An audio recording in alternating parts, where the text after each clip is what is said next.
Alice e sejam bem-vindos a mais um áudio aqui para o canal.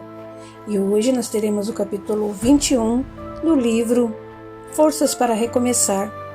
Peço que você deixe seu apoio ao canal, é sempre muito importante. Faz com que o YouTube indique o canal para mais pessoas. Se você quiser me apoiar também de alguma outra forma, você pode se tornar um membro do canal, clicar no botãozinho Valeu ou dar uma olhadinha no box de descrição. Certo? Então, dados os recados, vamos para o capítulo 21. Opiniões do Dr. Edson. Sentados à mesa da cozinha, o Dr. Edson tomava uma xícara de chá servido por Sérgio, que sentou-se à sua frente, satisfeito pela companhia amigável. Depois de algum tempo, insistiu novamente. Não quer mesmo que eu prepare um jantar?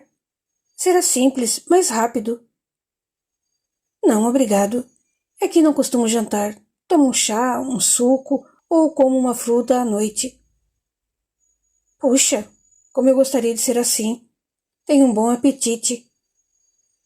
A idade o fará pensar e agir diferente, e consequentemente mudará os hábitos alimentares, ou comprará uma cadeira maior e bem reforçada para suportar seu peso, disse rindo. Não demorou, e Sérgio comentou com seriedade.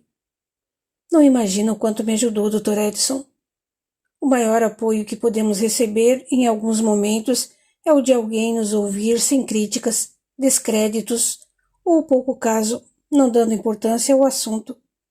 Os familiares frequentemente nos ignoram. Alguns segundos e declarou. Após a cena tempestuosa lá em seu escritório, tive a impressão de que minha vida, minha carreira e qualquer outra atividade praticada haviam chegado ao fim. Não tinham valor algum. Ao acordar no hospital, um sentimento amargo, uma tristeza me dominou. Meus pensamentos ficavam povoados de ideias destrutivas. Senti que a Débora estava se tirando em um precipício de sofrimento e tortura, e eu, não podendo fazer nada, queria me atirar também. As ideias de desistir da vida, de me suicidar, formavam-se com incrível velocidade e força, com procedência desconhecida. Parece que eu não tinha chance de pensar e repensar no assunto. Antes de conversarmos, eu acreditava que os meus problemas, as minhas dificuldades eram as maiores do mundo. Mas quando o Senhor conseguiu atingir e emergir o meu maior complexo, eu desmoronei. Precisei explodir através do choro. Enquanto conversávamos, eu pensava e me conscientizava de que só após a reforma e a limpeza podemos reconstruir algo melhor. Foi o que você fez com essa casa, Sérgio. Ela estava feia e com problemas, mas a consertou, reformou e a deixou bonita e agradável. A nossa vida é assim. Planejei cada passo da minha vida e suportei cada sacrifício. Com um olhar febrilmente brilhante, admitiu. Não programei a entrada da Débora em minha vida. Nunca pensei que existisse uma pessoa capaz de preencher um vazio que eu sentia. Vi nela alguém capaz de ficar ao meu lado, a mulher para me acompanhar em tudo e até a criatura ideal para ser a mãe dos meus filhos. Eu não estava preparado para um rompimento abrupto e tão agressivo com as lembranças de um passado cruel pelo desequilíbrio da minha irmã, que agora me atacam pela vingança da Sueli, responsável por tanta decepção, injustiça e amargura. Sérgio, nós temos potenciais que ignoramos. Somente através da nossa consciência alimentada ininterruptamente pelos pensamentos, desejos e ações nobres, podemos nos elevar, curar-nos e ter acesso às esferas superiores.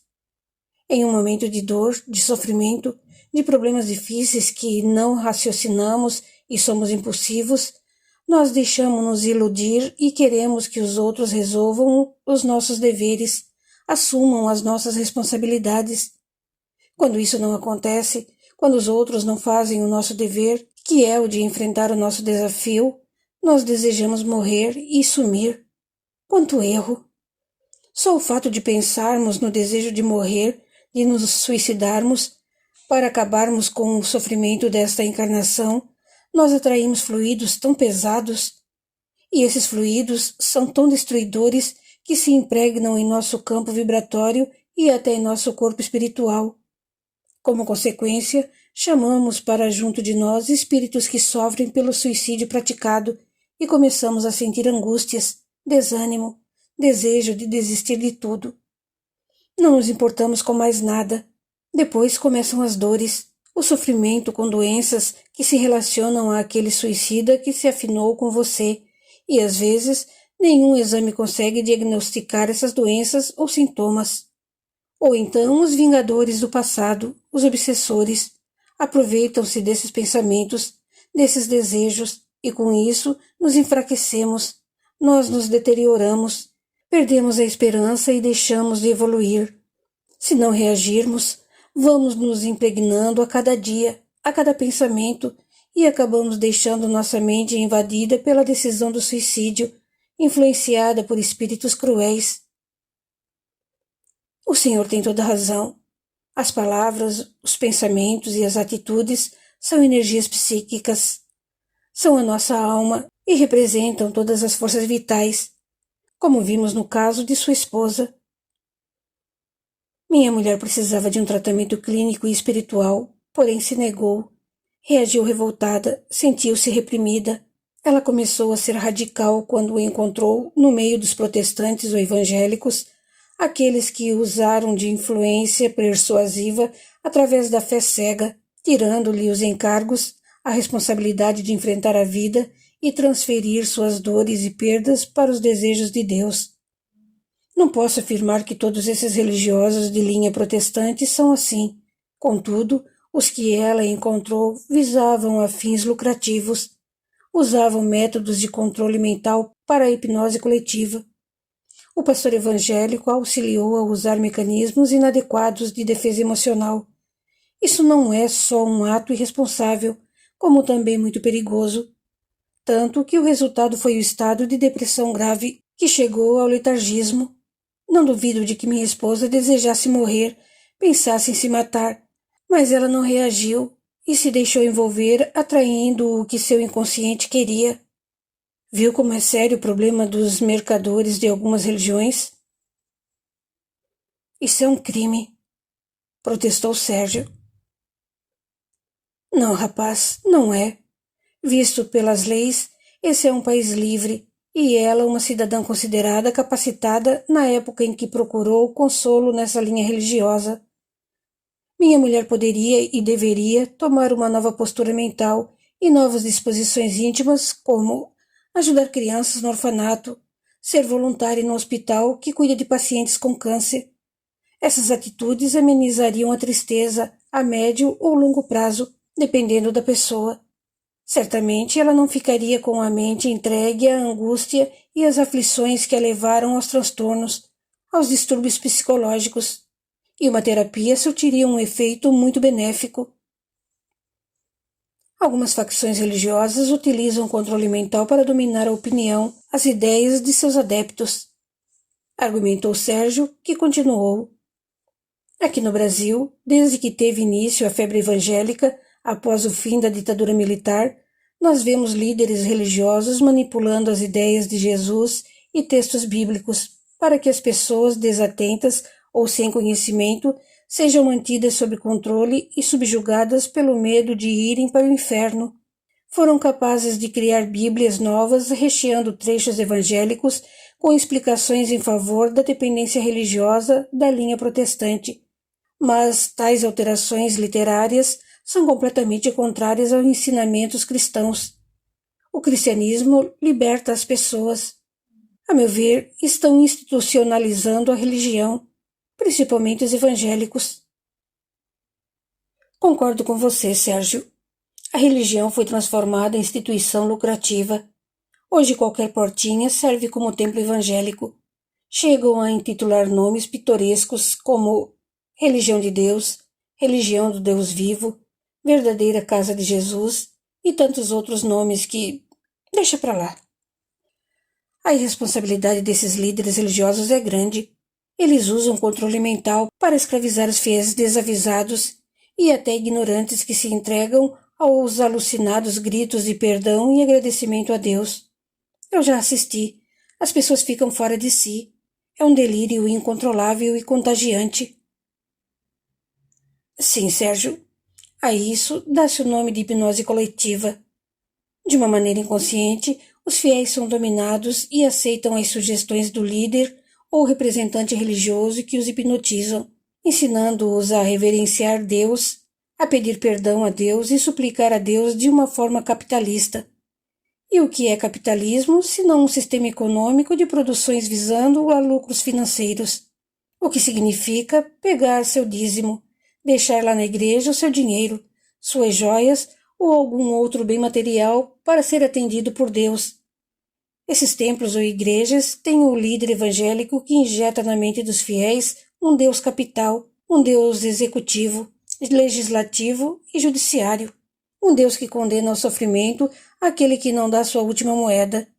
Se você não paga, não terá crédito com ele. E o pastor?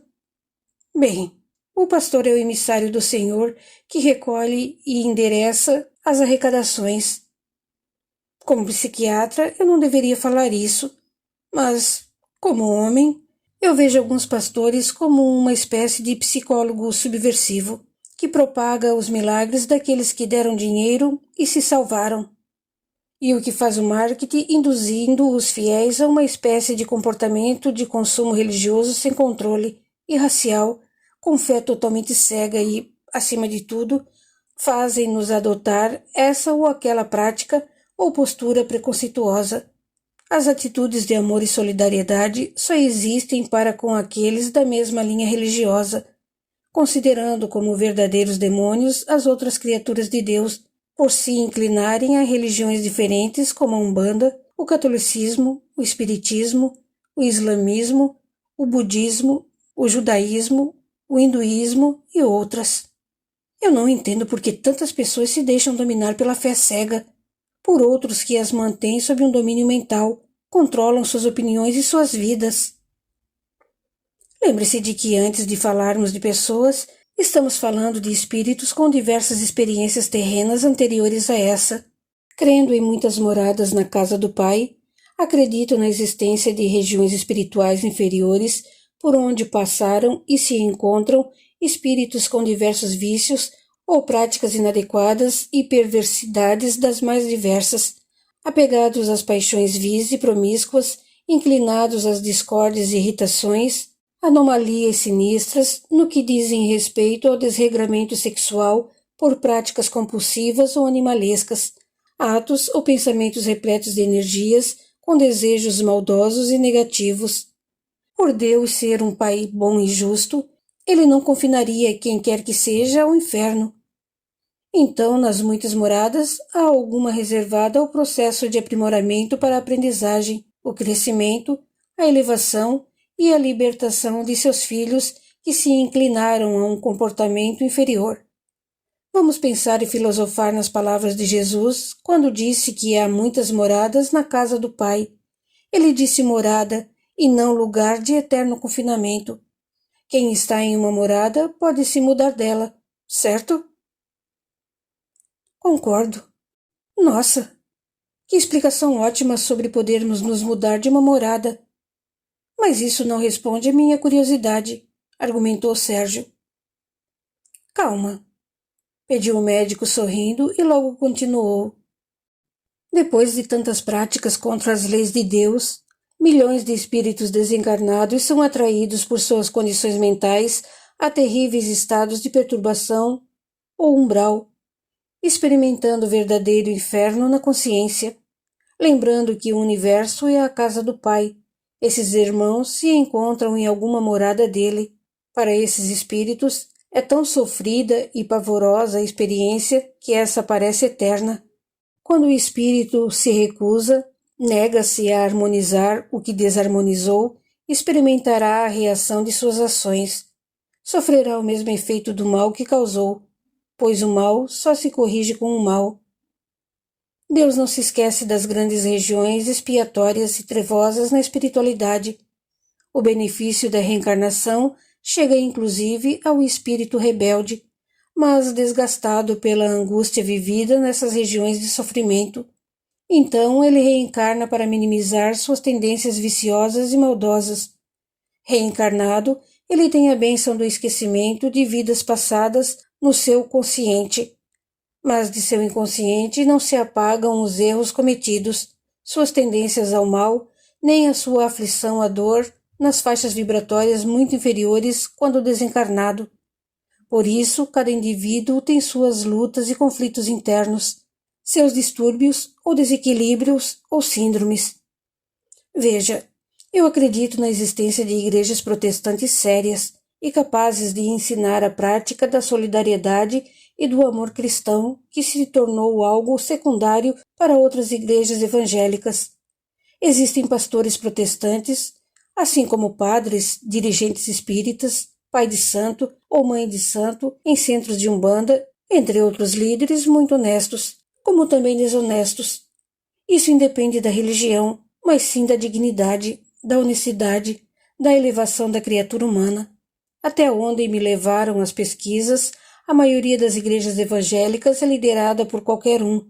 Por isso se torna um capitalismo, uma forma de vender algo e lucrar com isso. No caso, eles vendem religião, promessas de algo melhor em sua vida, vendem perdão. Analisando pelo lado clínico, pessoas desse tipo, como o líder religioso, têm a tendência ou postura do distúrbio antissocial e são capazes de mentir, forjar, trapacear, representar de todas as formas possíveis, sem arrependimento e cinicamente, usando o poder de persuasão. Dará o máximo de proveito a seu favor. Dentro da proposta religiosa imposta pelo protestantismo, alguns líderes evangélicos encontram a excelente oportunidade de colocar em prática compulsiva a sua personalidade antissocial, pois agem como verdadeiros vigaristas, ao descobrirem um meio de dominarem os pensamentos e as ideias dos seguidores. E é por meio dos cantos de hinos e gritaria frenética que se obtém a hipnose coletiva, para inebriá-los e conseguir com que façam doações e mais doações, fé irracional e tudo mais o que sabemos. Todos se esquecem dos ensinamentos do Mestre Jesus sobre não ser como os hipócritas, que se comprazem em orar em pé nas sinagogas e nas ruas para serem vistos pelos homens, e quando orando, não usar de vãs repetições como os gentios que pensam que por muito falarem serão ouvidos. Portanto, quando orar ao Pai, que está no céu, entra para o teu aposento e fecha tua porta. Ora a teu Pai que está em oculto, e teu Pai que te vê secretamente te recompensará. Lembrando que as sinagogas correspondem às igrejas e templos religiosos. Quanto aos fiéis, o que os leva a crer em colocações sem raciocinar e na realização de verdadeiros espetáculos para gritar sobre sua fé? Bem, podemos tomar como exemplo que alguns deles são espíritos que permaneceram em sofrimento nos baixos círculos vibratórios da espiritualidade pelas suas práticas delituosas, perversas ou tendências viciosas. Agora, encarnados e mesmo com um abençoado esquecimento do passado, eles temem essas regiões expiatórias trevosas, nas quais os espíritos inferiores, escravizados, perturbados, desesperados, padecem em extremo desespero. O medo inconsciente de retornarem para essas moradas espirituais aflitivas é tão intenso que eles mantêm um comportamento de medo a Deus. Tomam uma postura de crer no céu e no inferno, colocando-se aos berros para rogar, tal como faziam quando desencarnados. Alguns deles adotam essa facção religiosa, porém não mudam o hábito ruim, continuam com um comportamento moral indigno, são delituosos nos pensamentos, nas palavras e ações, mas acreditam que pedindo perdão, entregando o dízimo e pagando pelas orações, oferecendo dinheiro para que seu nome seja escrito no reino de Deus, os levarão para o céu. Como profissional nessa área, você sabe que existe a pessoa que passa por um período de tristeza, algo diferente da depressão, um estado mais intenso e persistente do que a tristeza. Muitos pensam que Deus é um prestador de serviço que precisa ser pago a fim de nos dar o que queremos. Deus é o Criador de todas as coisas, tudo é dele. O que Deus quer é a nossa responsabilidade de amá-lo sobre todas as coisas e ao próximo como a nós mesmos. Então vemos algumas pessoas desiludidas porque não foram atendidas. Elas querem fugir das responsabilidades, ficam tristes, desesperadas e vão a um médico mal informado que chega à conclusão de que estão com depressão. Você tem reparado como é grande o número de pessoas atualmente que dizem ter depressão? Existem vários graus ou estágios de depressão. A depressão não é o fim do mundo. A maioria das pessoas já experimentou um estado depressivo e nem sabe. Porém, existe a depressão mais acentuada, em que o indivíduo negligencia suas responsabilidades e precisa de auxílio profissional. Muitos acontecimentos na vida podem prostrar uma pessoa à depressão, mas ela pode reagir e buscar em diversas atividades o prazer de viver. O Senhor disse que a grande maioria dos evangélicos é preconceituosa. Por quê? Se forem convidados, os evangélicos vão a igrejas católicas, aos centros espíritas, aos centros de umbanda, ao templo budista? Não. Eu fui convidado para um casamento em uma praia e a cerimônia foi umbandista, e eu fui. Achei interessante, bonito. Voltei de lá do mesmo jeito que fui, só que com alguns conhecimentos sobre algo diferente. Já fui a incontáveis casamentos católicos e assisti a várias missas. E em que isso me afetou negativamente? Em nada. Reparou que grande parte dos protestantes ou evangélicos nunca reza o Pai Nosso? E sabe por quê?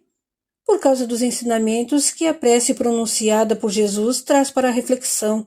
Um desses ensinamentos é: perdoai as nossas dívidas, assim como perdoamos aqueles que nos têm ofendido. Aos evangélicos não é ensinado o perdão ao próximo. Eles só perdoam aos que se converteram à sua facção religiosa. O resto vai para o inferno. Isso tudo é ou não é preconceito? Empresários, líderes de equipes, diretores, presidentes, gerentes, administradores, engenheiros, arquitetos ou outros que são responsáveis por uma equipe de profissionais e são evangélicos, procuram contratar funcionários evangélicos e quando descobrem que o funcionário é umbandista, espírita, católico, etc., procuram demiti-lo. Esses religiosos perderam o lado humano da vida. Só eles são puros e estão salvos no reino de Deus. O resto vai para o inferno. Se acreditarmos na existência do demônio ou do Satanás com o poder grandioso que os evangélicos lhes dão, então teremos dois deuses, um bom e outro mau. Só existe um Deus, que é a inteligência suprema e criador de todas as coisas. E já que Deus criou tudo e é dono de tudo, o inferno que muitos acreditam também pertence a ele. O inferno pertence a Deus. Os evangélicos, sem raciocinar e se deixando induzir na fé cega, devem tomar cuidado com o insano desejo de ir para o reino de Deus e até pagar por isso, pois o inferno também faz parte do reino de Deus. Normalmente eles são criaturas desrespeitosas ao perturbarem a paz pública com a gritaria tresloucada em suas igrejas, cantos e rogativas intermináveis a Deus perturbando o sossego alheio com tanta e tamanha barulhada. Isso é o resultado do inconsciente temer o inferno que vivenciou no estado de perturbação e os prende no primitivismo mental. Mas eu gosto de ressaltar uma coisa. Muitas dessas formas de vida e conduta se enquadram também a muitos espíritas oriundos de regiões sombrias, onde há gritos e ranger de dentes. Um grande número de espíritas se acreditam com todo o conhecimento filosófico e científico da doutrina espírita, mas são incapazes de respeitar a fase de crescimento individual das pessoas espíritas e não espíritas, exigindo-lhes muito. Riu e depois admitiu: como eu estou fazendo agora. Veja, não importa a religião ou filosofia. São pessoas cujo comportamento humano apresenta quem eles são. A opção religiosa traz a manifestação do conteúdo inconsciente como as revelações de expressões exteriores, exibindo, por intermédio do comportamento, a sua verdadeira personalidade, o seu eu, sua alma. O médico silenciou enquanto Sérgio ficou pensativo. Não demorou e o homem decidiu. Bem, preciso ir. Já é tarde e eu só ofereci minhas opiniões como pessoa falha e sem evolução. Não fui espírita. Levantando-se, avisou: Sérgio, você tem meus telefones e sabe como me encontrar a qualquer hora do dia ou da noite. Espero não precisar incomodá-lo. E muito obrigado por tudo. Ora, não fiz nada, disse, encaminhando-se à porta. Fique com Deus.